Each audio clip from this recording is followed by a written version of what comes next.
Both of us were on the busy street going for shopping. The sun was hiding behind grey clouds, and the smell of dust filled the air as cars rushed by, honking without mercy. I held Kelvin's hand tightly, not because I was afraid of the crowd, but because I was afraid of letting go. His hand felt warm, strong, like a memory I didn't want to lose. We walked past vendors selling roasted corn, knockoff perfume, and plastic flowers. I could hear children laugh, someone crying, a beggar whispering prayers. But all I could think of was how much I was hiding behind a smile.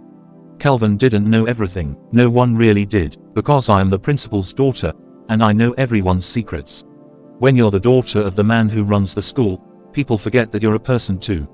They see you as a shadow of power, or worse, as someone who must be watched, distrusted, or flattered.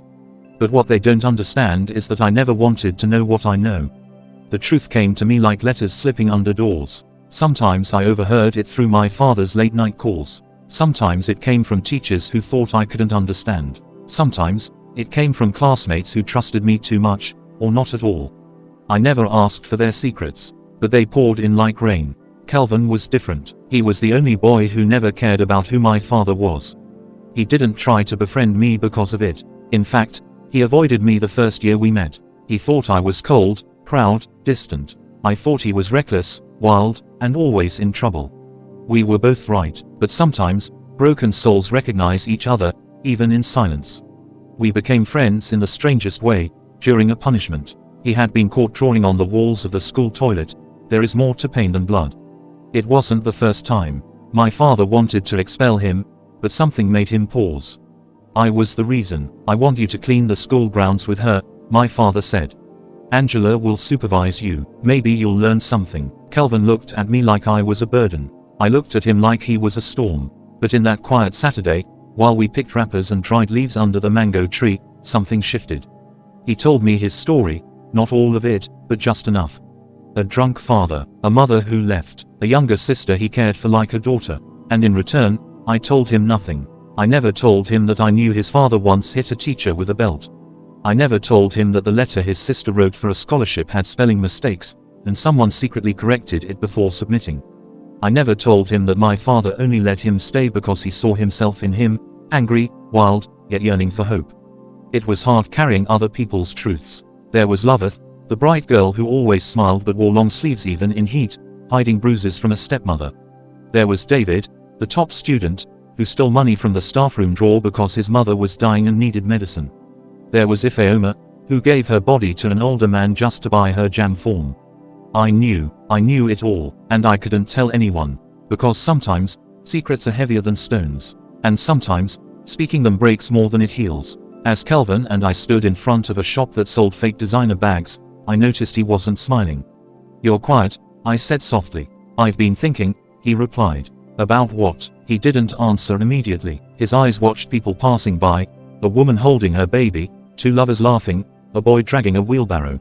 I want to leave this place, he said at last. After school, maybe go to the city. Start fresh. I nodded. You should. He turned to me. Will you come with me? I looked away. There are different kinds of love. There's the kind that grows with time, like vines curling around your ribs, quietly. That's the kind I had for Kelvin.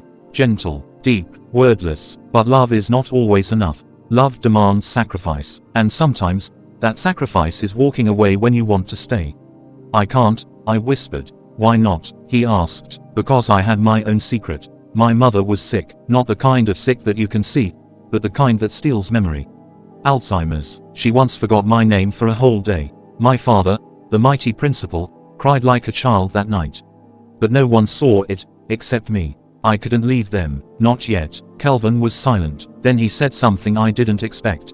I think I love you. The words felt like warm water on my skin. Soft, healing, dangerous. I know, I replied. I think I love you too. We didn't hold hands after that. We just kept walking, in silence, among the crowd, each carrying a weight we didn't have names for. The last time I saw Kelvin was a rainy Tuesday. He had been called to the principal's office again, not because he was in trouble, but because he had won a writing competition. His poem was about a girl who carried everyone's sorrow like coins in her pocket. He never said it was about me, but I knew. After he left the office, he handed me an envelope. Don't open it now, he said. Open it when it rains. Then he walked away, and just like that, he was gone. That was a year ago. The school feels emptier without him. Not physically, just quietly. I still hear people's secrets. I still watch girls cry in toilets, and boys fight behind the library. I still smile in assemblies, eat my lunch slowly, and sometimes sit alone by the mango tree. But I'm not the same girl, because I've learned that silence can be both a cage and a gift. That pain, when shared, can feel lighter, and that sometimes, the most powerful embrace is the one you give yourself when no one else is looking. One day, it rained. Really rained, the kind that floods the gutters and makes students scream. I remembered the letter. I opened the envelope with trembling hands. Inside was a single page. His handwriting was messy, rushed, but clear, greater than Angela. If you're reading this, it means the sky finally cried for me.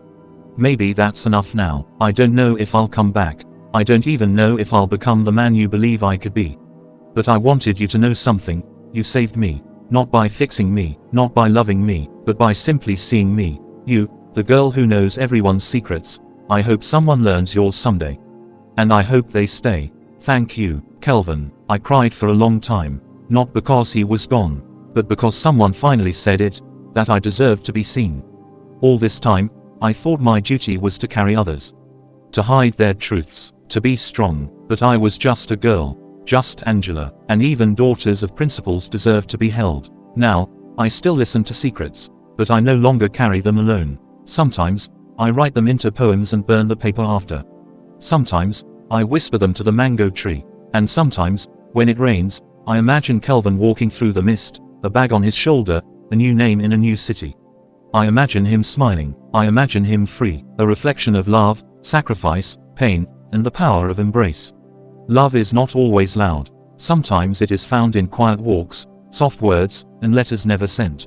Sacrifice isn't always dramatic. Sometimes, it's staying behind when your heart wants to run. Pain doesn't always show. It hides behind perfect scores, laughter, or silence. And embrace, true embrace, isn't always from others. Sometimes, the most healing arms are the ones you grow for yourself. I am the principal's daughter. I know everyone's secrets, but for once, I've started to share mine. And in doing so, I am learning how to live.